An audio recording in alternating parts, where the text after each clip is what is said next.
Saya tidak pernah, lagi-lagi Mbak Rosy, saya tidak pernah menawarkan diri sebagai cawapres. Posisi saya adalah merespon lamaran yang datang, wacana yang dikemukakan di publik oleh beberapa partai. Jadi saya bukan alat siapa-siapa, kalau memang saya dianggap alat, saya adalah alat perjuangan dari kelompok Gus Dur, itu titik, itu saja. Jahatnya kubu Anies Baswedan terhadap Yeni Wahid. Pernyataan Wasekjen Demokrat terkesan merendahkan Yeni Wahid. KPP nggak kompak, bubar aja lah. Ditulis oleh tim redaksi jurnal, dikutip dari berbagai sumber. Halo, kembali berjumpa dengan suara Fani Bakri di channel Media 45. Saya kira cukup rumit kalau di end of the day-nya Anies memilih Yeni Wahid sebagai cawapres pendampingnya di Pilpres 2024 yang akan datang. Argumennya dua hal. Pertama, Yeni ini tidak pernah muncul di radar survei. Itu artinya popularitas dan elektabilitasnya memang tidak terkonfirmasi cukup signifikan. Alih-alih untuk dapat meningkatkan elektabilitas Anies, justru kalau Yeni yang dipilih, bukan naik elektabilitas Anies, tapi justru sebaliknya. Ini tentu akan menjadi satu perjudian yang menurut saya harus hati-hati betul untuk memutuskan apakah Yeni ataupun tidak ya. Saya malah dukung Mas AHY, paling cocok jadi wakilnya Mas Anies. Paling pas.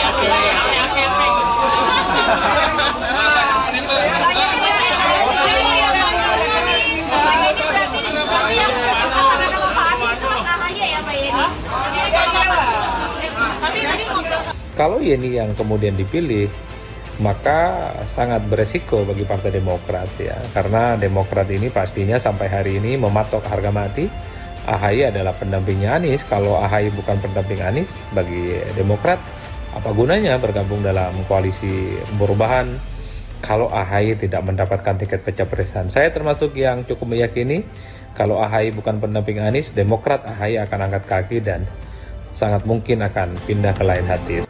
Masalahnya adalah kengototan Bang Paloh buat menentukan semuanya sendirian, buat ngatur-ngatur semuanya sendirian. Ini bisa jadi nggak bakal diterima dengan baik oleh dua partai koalisi mereka, yakni Partai Demokrat dan PKS. Partai Nasdem sudah lebih dulu memajukan dan memegang capres Anies Baswedan. Masa mereka mau menentukan juga nama dan sosok cawapres? Ini betul-betul sikap yang tidak menghormati Partai Demokrat dan PKS. Agus Yudhoyono yang nggak pernah disebut-sebut oleh Anies Baswedan sebagai kandidat calon wakil presidennya. Sejak awal, meski sudah pasang gaya cantik dari segala arah dan rupa, tapi AHY tetap dianggap tidak menarik buat Anies. Karena pasangan Anies-AHY sebenarnya juga tidak akan menambah elektoralnya Anies Baswedan. Anies dan AHY itu punya pendukung yang irisannya sama. Sehingga yang suka sama mereka, ya orangnya itu aja. Jadi buat apa disatukan kalau nggak menambah suara?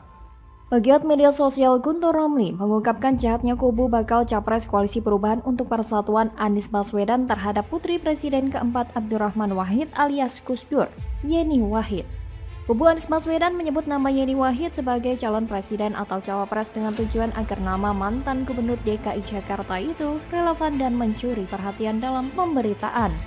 Selain itu, Wasekjen Demokrat Johnson Sittingdown juga mengatakan Yeni Wahid merupakan bagian dari rezim Presiden Joko Widodo, sedangkan Anies Baswedan merupakan kubu koalisi perubahan, sehingga ia tidak cocok menjadi cawapres. Apa yang disampaikan oleh Johnson terkait cawapres Anies itu terkesan tidak menghargai dan merendahkan putri presiden keempat Abdurrahman Wahid alias Gus Dur itu.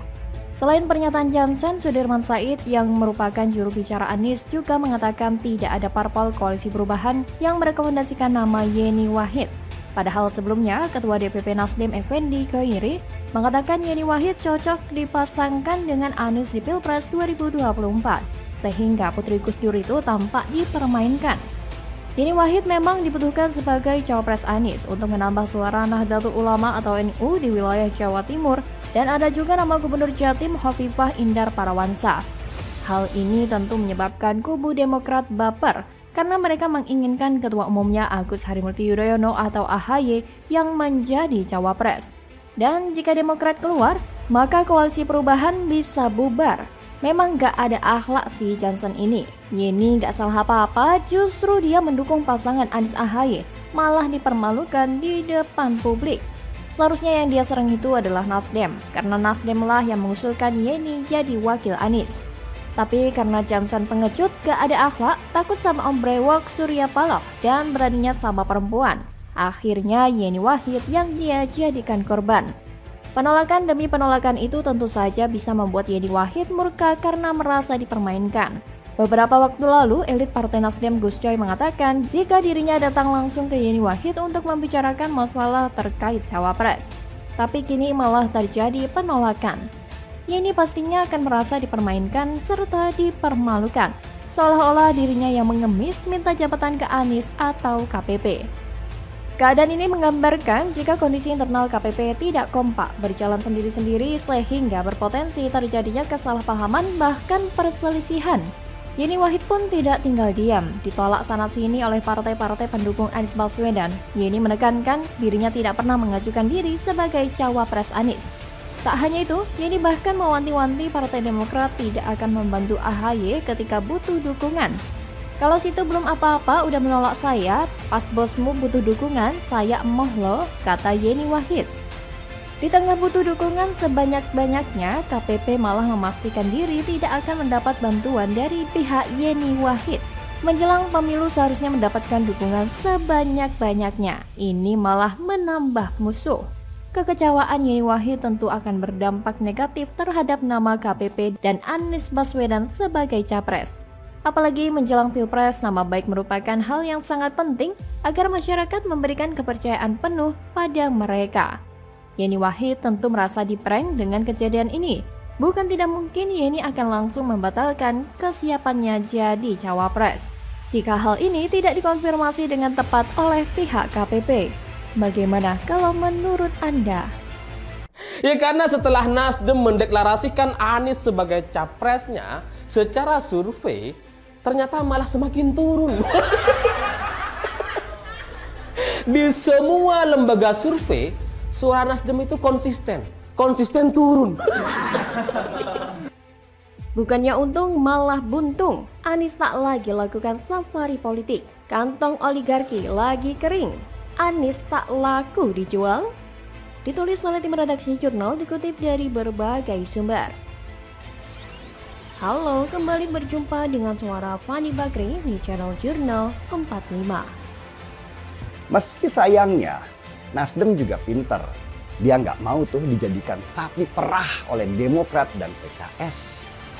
Yang dilakukan Nasdem hanya mengeluarkan biaya-biaya safari politik yang menguntungkan elektabilitas partainya saja tanpa pernah melibatkan Demokrat dan PKS. Tapi ternyata kawan, roadshow itu tidak menaikkan elektabilitas Anies Baswedan. Apalah artinya menang jadi capres atau cawapres tapi di Senayan suaranya nggak ada. Mereka nggak mau, semua partai berpikir seperti itu, termasuk Nasdem sendiri. Tapi salah langkah yang dilakukan oleh Nasdem ini yang mendeklarasikan Anies secara terburu-buru itu kemudian nampaknya memang harus dibayar mahal dan kemudian masyarakat akan menghukumnya gitu ke depan tahun 2024 nanti. Dan yang menarik buat saya, dua dari partai pengusung Anies Baswedan yaitu Demokrat dan PKS adalah partai oposisi yang selama 2 periode tidak mendapatkan jabatan apapun di kabinet. Jadi bisa dibilang dalam sisi finansial itu mereka sedang kekeringan. Nasdem yang selama ini ada di posisi pemerintahan mengajak Demokrat dan PKS untuk bergabung. Maka itu seperti oase buat Demokrat dan PKS yang memang sedang kehausan. Atau malah kita bareng-bareng meyakini nih, Anies saat ini bisa jadi sedang belajar jadi budak oligarki itu. Nah, melihat Anies main presiden-presidenan, turun dari pesawat jet, lalu disalamin oleh juru parkir pesawat. Kelihatan happy banget. Ya kita tentu maklum ya, memang itu yang dicari Anies sejak dulu kayaknya sih. Menikmati suasana sebagai pejabat atau calon pejabat. Beda seperti kebanyakan para pelayan rakyat. Justru menikmati ketika membersamai rakyat, kerja buat rakyat, bukan buat oligarki. Apalagi dari ketiga partai pengusung Anies Baswedan itu hanya Partai Nasdem yang selama ini ikut koalisi. Sedangkan Demokrat dan PKS selama 10 tahun ini menjadi oposisi. Sehingga mereka sama sekali tidak bisa menguasai kebijakan apapun. Cadangan kas mereka kering. Dan mereka bergantung pada para bohir. Atau seperti yang disebut Fahri Hamzah adalah para bandar. Para bohir atau bandar ini ya tentu dari para pengusaha yang selama ini mereka kecam. Yaitu para oligarki. Pegiat media sosial Denny Siregar secara telak menyentil calon presiden dari Koalisi Perubahan untuk Persatuan atau KPP, Anies Baswedan. Yang mana tidak lagi melakukan safari politik dengan Partai Nasdem. Anies Baswedan memang sering melakukan safari politik ke berbagai daerah. Tapi belakangan ia sudah tak terlihat kompak lagi dengan Nasdem untuk melakukan safari politik. Apakah ini ada kemungkinan oligarki sedang rugi bandar? Lewat akun Twitter pribadinya, Denny Siregar awalnya mempertanyakan bahwa ia jarang melihat Anies dan Nasdem membuat kerumunan massa atau safari politik. Menurutnya, hal itu karena kantong Nasdem sudah kering, atau dengan kata lain Nasdem sudah kehabisan modal untuk membuat safari politik atau menjual Anies. Seperti diketahui, setelah resmi diusung capres oleh Nasdem, Anies langsung diarak ke berbagai daerah dengan menumpang pesawat jet pribadi saat melakukan safari politik. Bahkan, harga sewa jet pribadi yang ditumpangi Anies 2 jamnya ada yang bilang 570 juta rupiah. Kalau 3 hari, berapa miliar tuh? Selain itu, Anies juga membuat kerumunan dengan iming-iming mobil, motor, kulkas, bahkan paket umroh, yang mana jika dikalkulasi juga habis ratusan juta. Maka wajar jika Anies saat ini jarang sekali terlihat melakukan safari politik dan membuat acara dengan mengumpulkan massa yang banyak. Karena ada kemungkinan para oligarki pendukung Anies sudah kering kantongnya. Mereka sudah capek mendukung Anies, bukannya untung malah buntung. Udah keluar duit banyak tapi elektabilitasnya malah anjlok parah. Bahkan tingkat kesukaan publik terhadap Anies terus anjlok sampai 68%, turun jauh dari sebelumnya 73%. Sedangkan yang paling tinggi adalah Ganjar Pranowo dengan angka 82% dan Prabowo 80%. Apa yang Anies tanam semasa menjadi gubernur DKI akhirnya sudah masuk musim panen. Intinya publik makin tidak suka dengan Anies karena reputasinya sebagai ahli merangkai kata sudah terkenal di seluruh Indonesia. Ditambah lagi dengan cap politik identitas yang sudah melekat kuat seperti lem. Anies mau menyesal pun mungkin sudah tidak bisa lagi. Warga DKI tidak akan lupa dengan janji Anies di mana warga akan punya rumah sendiri.